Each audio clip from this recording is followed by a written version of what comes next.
So, good afternoon, everyone. I'm sure you are all as excited as I am today in being part of this conference, Women in Data Science, and participating and like learning from many speakers and from their experiences. So, today I'm planning to speak on data platforms for AI and ML, the triggers and tips. Thank you so much to Usha and Wits Mysuru for this opportunity. When I'm talking about data platforms for AI and ML, the triggers and the tips, the topic may sound very vast or it is big. So I will try and keep it as light and lively as it can be so that it is easy for you to consume, right? All right. So here is my first slide. So why am I starting with this as my first slide? So Usha was kept saying this event is open to both the gender. So I thought I'll just try and stay gender inclusive, and probably I'll start with an issue that both the other men are like the other gender is facing, right? Jokes about when you see this, look at the screen, what is being presented to this man, right? Buy 2 hairstyling products and get a third for free. Oh boy. It is very annoying, right? It is for him to receive such a message.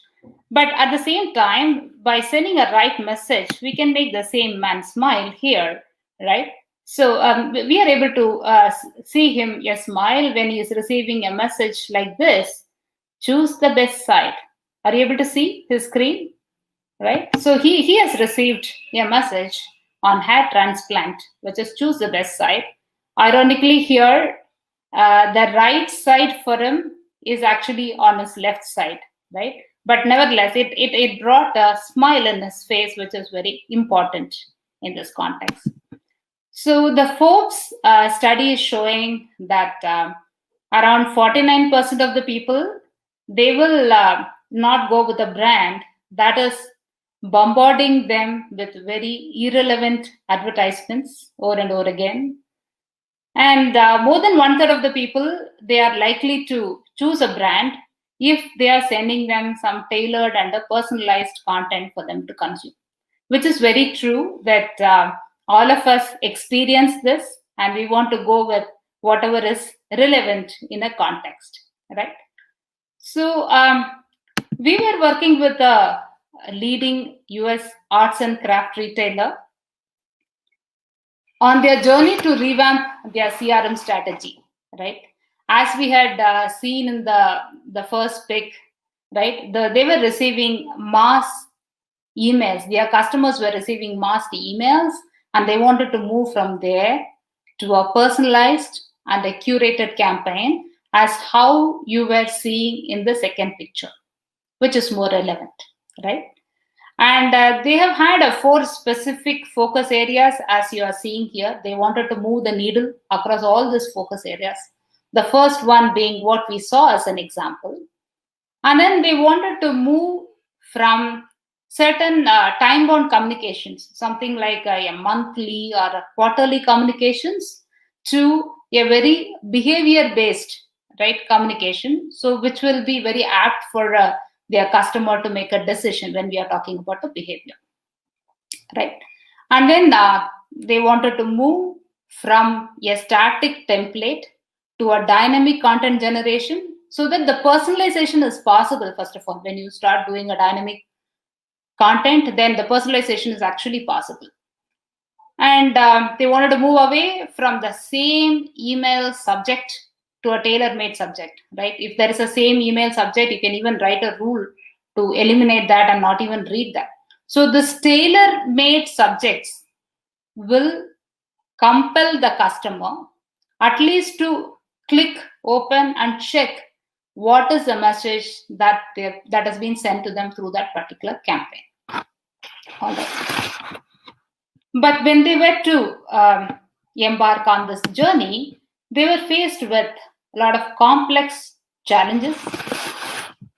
So when we are looking at a typical mass email, which they were sending at that moment, it had around 20 to 30 content blocks, which was tagged to each category, or even certain times it had some evergreen topics that remained almost in all the emails that were going to them, right? And then the second challenge was on the customer segmentation. That is not very accurate. So as the data resided in silos for them, right? Example is a web and app behavior signal, right? They were not able to use it in any capacity at that point of time. And then the third challenge that we are talking about is product to department mapping. So they were selling it through multiple channels, right? It could be an online channel or any other channel. The product to department mapping wasn't very accurate. And the next thing is scale, right? So they were trying to implement it for the 44 departments across the organization. So this is never done, right? A personalized marketing campaign at an organization level, you need to run at that scale. That is the fourth challenge.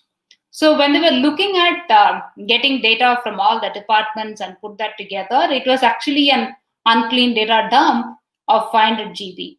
So 500 GB assets in today's world is not big, but the complexity comes when we are getting a customer data, which may have duplicates when we are receiving it from the multiple departments, and the historical transactions data probably not in the same format as you would want to receive from multiple departments and multiple channels, right?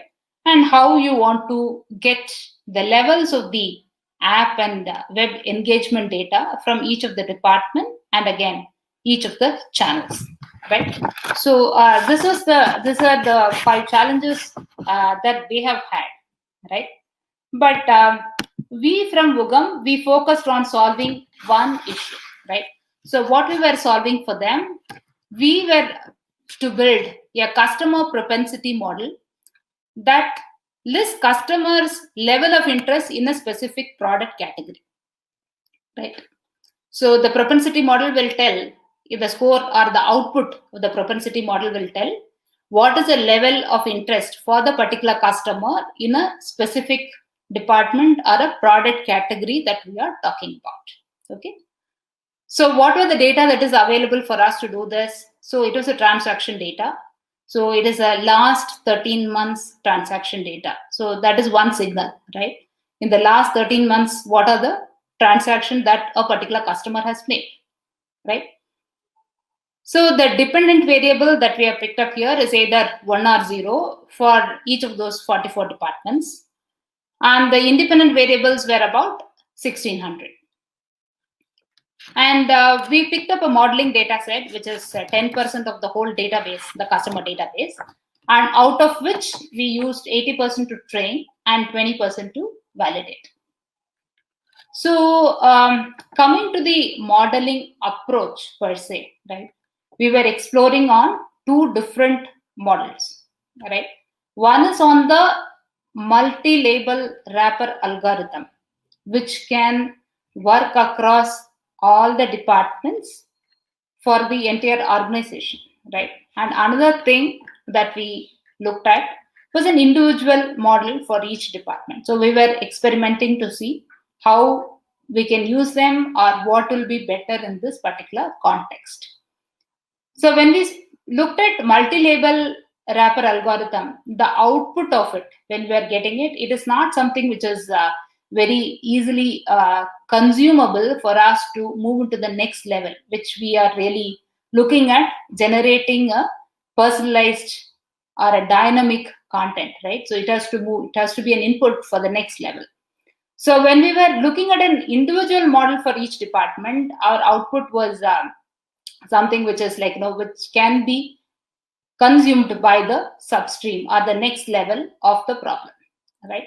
So we went with individual models for each department. And the tech stack that we used here was Python 3.7, and it was running on a single instance. Yeah, it is a massive instance if you look at it, right? The specification that I've given here is 342 GB RAM and 42 cores, and this was on AWS, but it was a single instance, right? Single EC2 instance that we are talking about. But why did we choose Python? To answer that question, the choice of algorithms were many. When it comes to the libraries in Python, you have a good choice of algorithms. And we kind of zeroed in on XGBoost algorithm. And the expected model accuracy was really high, right? When we're trying with the 10% of the data. And even the feature selection options, right, were many, and it was very easy to do using Python. So that's the reason we kind of selected Python to move on.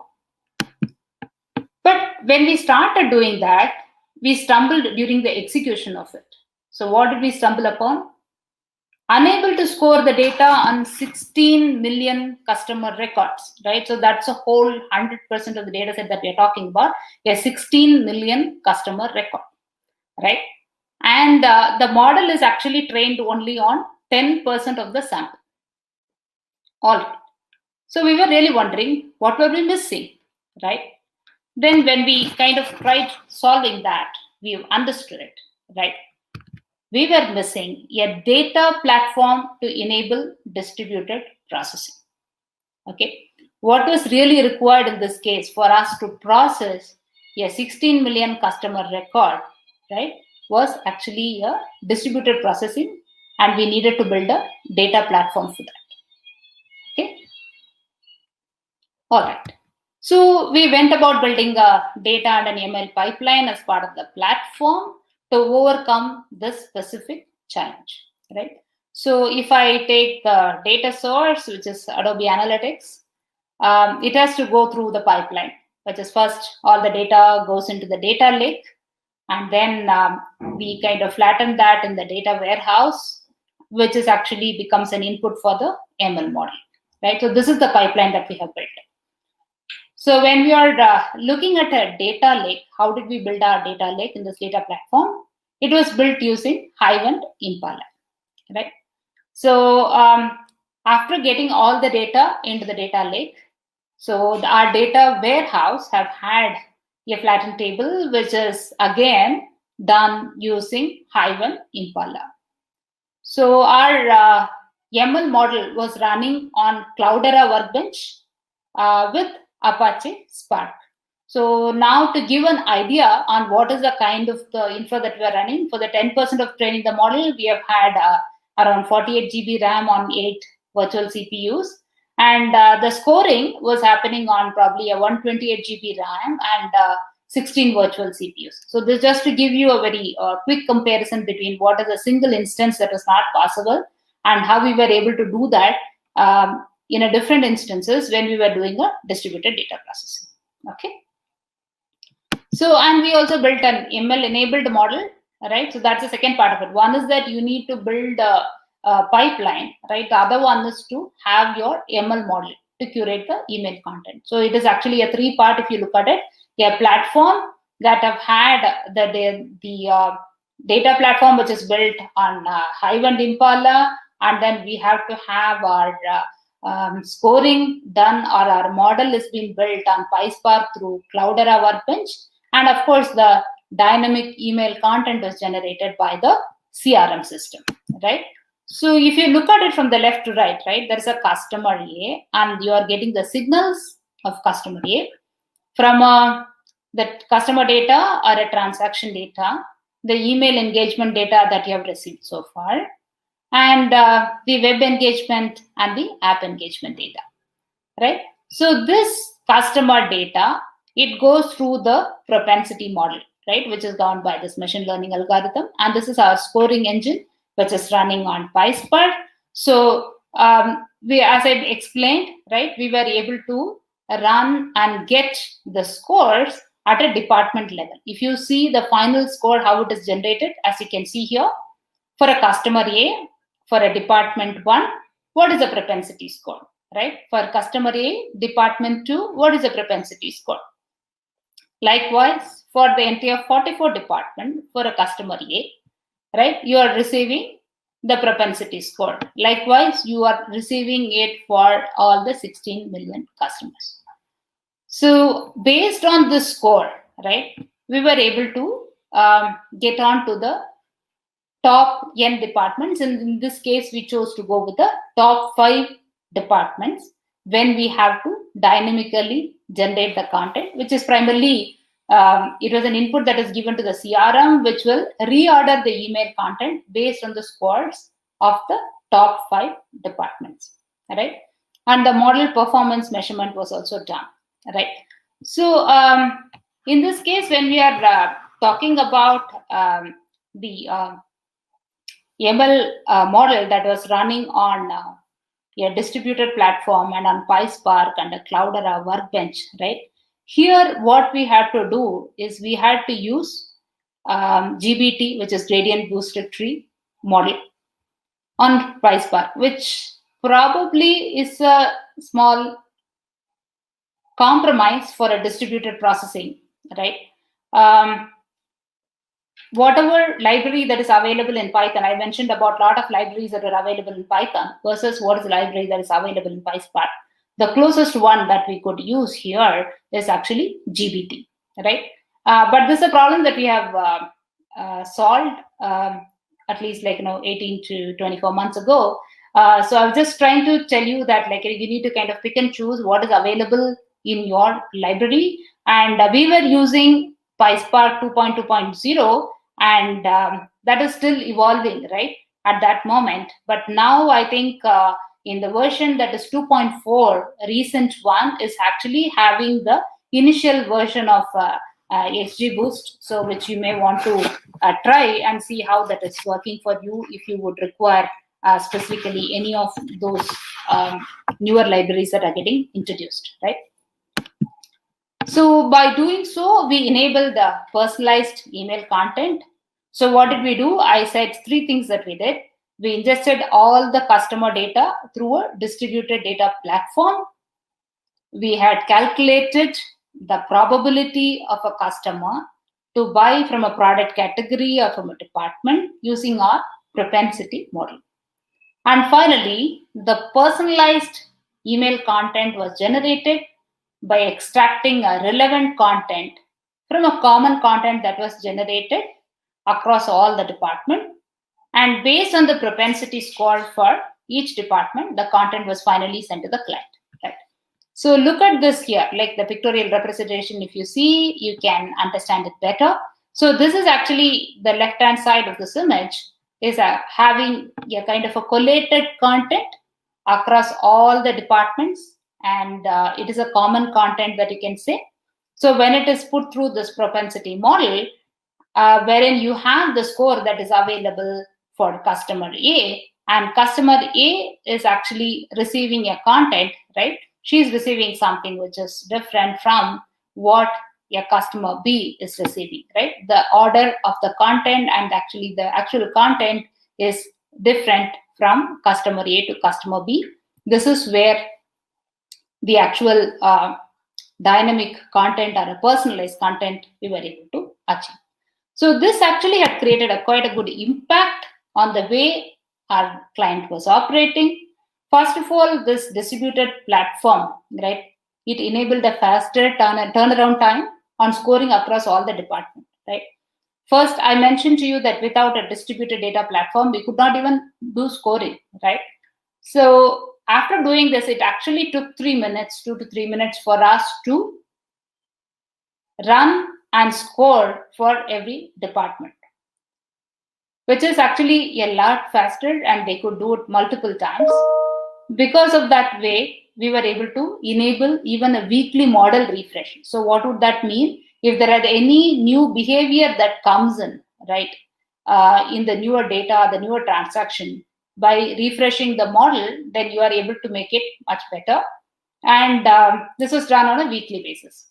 There is a 70% accuracy in predicting the propensity for the top 5 department. And the customers found the personalized and the curated campaign to be relevant for them, because of which there was a better email engagement, right, approximately 19 bips higher that we could see.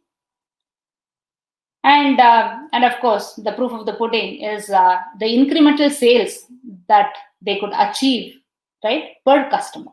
So this is actually quite an impact that it can create by having a method for you to come out with generating a personalized content. I just wanted to tell you about the various triggers to build a data platform for AI and ML. In this case, we saw the first one, which is on the distributed data processing, how it really enabled, right, your machine learning and how you are able to provide an desired output using a data platform. So other areas could be, right, whenever you are coming across a multiple data source, that could be a trigger. Say, for example, you may want to integrate a social signal here in this case, which could be one other data source, right? So if you're integrating a social signal, then there are multiple social media content that you may subscribe to. Then there is a multiple data sources that needs to come to your pipeline, which we spoke about, right? There is a data pipeline that we need to build. So the multiple data sources have to come through this pipeline. And the third trigger could be a large data volume, right? So when we were talking about any of those clickstream content, Adobe clickstream content, right? It depends upon the depth with which you are going to receive the data from clickstream, right? If you go at the highest level of depth, you get a lot more information that can be consumed, but the amount of data that you will get, depending upon your size of operation, can run into several TBs even in a single month, right? So we need to kind of understand that a large data volume is another trigger for us to look for a data platform. And the fourth one probably is actually a near real-time insights that we are talking about. What is a near real-time insight? There are certain instances wherein the frequency of refreshing the reports or the insights for your customer can be a lot higher, right? They want to take decisions which are near real time. So if you would want to provide that, then you definitely require a pipeline, and you cannot wait for the batches to get processed, and then you cannot wait for us together for something to happen for them to refresh or look at those insights. So when we are talking about this, these are the various triggers for a data platform. I also want to kind of leave you with some practical tips when you are going to build such a data platform, right? So we will probably look at one by one each one of them. The first one is, I would say, is on the partition of the data table. You can actually go with a standard partition just by using a date stamp as one method, right? Or you can go with a dynamic partition. That will help you to manage your data better, right? Then another option or another tip is you load your data incrementally, right? So this will enable ETL